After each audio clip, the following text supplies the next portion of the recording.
Welcome to Visalia Public Book House, where they keep the libraries. This is where they keep all the secret books about the universe, and about poetry, although they don't have a lot of poetry that I like.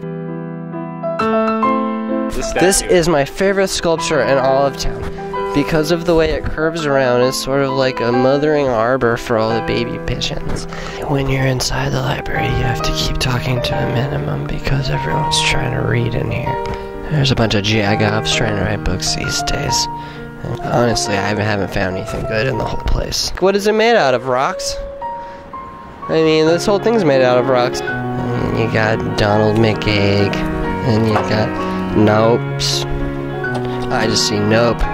He started digging at the edge of the rose garden, worked a deep rut beneath the grass and roots. I love that. It's really hard to be positive about it, to be completely honest with you. I think it's ugly, and I do think it looks like a limp penis.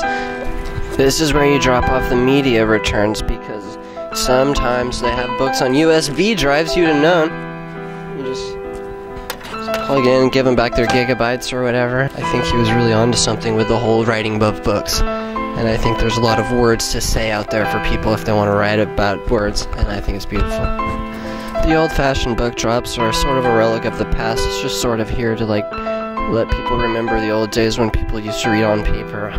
There were several years where people just read scrolls, and I think they probably wrote pictures on them or something, and they probably had, like, a pen. Seems kind of ridiculous. I think you could probably torrent all these books for free.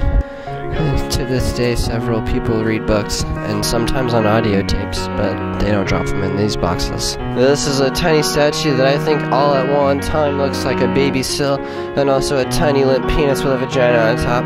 But behind the scenes, this is where it happens. This is where everyone decides what gets into the library. What can the public read about?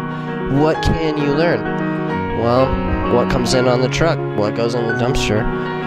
You know, it's sort of like it's a federal program of books, and you pay for it with your taxes, and you can't keep the books very long. You just have to read as much as you can, take what you can from what you read, and you just gotta read the words, and hopefully, you know, someday everyone gets smart and writes their own books.